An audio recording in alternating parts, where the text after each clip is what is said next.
අපි බලන්නේ මතෙව් තුමාගේ සුභාරංචියේ 7 වන පරිච්ඡේදයේ තියෙන අත්‍යවාරම් 2. අපි මේ කතාව හොඳ ආකාරව කිතුරුවන් හැටි අපි දන්නවා. ඒ අත්‍යවාරම් ගැන පර්වතය සහ වැලි මත. පර්වතයේ තිබුණ එක ඊටමත් ශක්තිමත් තිබුණා.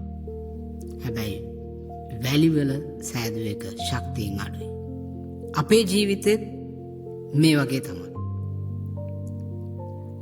අපේ ජීවිතය තුලත් අපි ලාවට අටවාගත්ත ආටෝපවල වලින් පිරිච්ච ජීවිත ගත කරන අය වෙන්න පුළුවන්. ඒකට වෙන්නේ මොකද? අර වැලි මත සිටිය අය වගේ.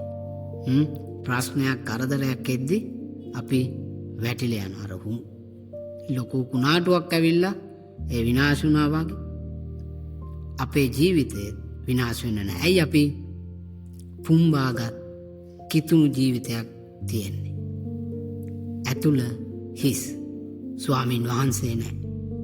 හැබැයි අර පර්වතයේ මතදී අපේ ජීවිතෙත් ඒ වගේ හදා දෙනවා නම් අපිට එන්නව ප්‍රශ්න කරදර එයි. හැබැයි ස්වාමීන් වහන්සේ තුල අපේ ජීවිත අත්‍යවාරම තබා ඉවරයි. එනිසා ඒ අත්‍යවාරම ශක්තිමත්. මා කා තුලද අත්‍යවාරම දබා තිබෙන්නේ ස්වාමීන් වහන්සේ තුල. අතන ස්වාමීන් වහන්සේ තුල දැම්මේ නෑ. මම තමයි අත්‍යවාරම දැම්මේ. මට ඕන විදියට ජීවත් වුණේ. හැබැයි ස්වාමීන් වහන්සේ තුල තියෙනව අත්‍යවාරමේදී ස්වාමීන් වහන්සේ අපේ ජීවිත වෙනස් කරනවා. සියලු දේට මුහුණ දෙන්න ස්වාමීන් වහන්සේගේ අපේ ජීවිත ශක්තිමත් කරනවා.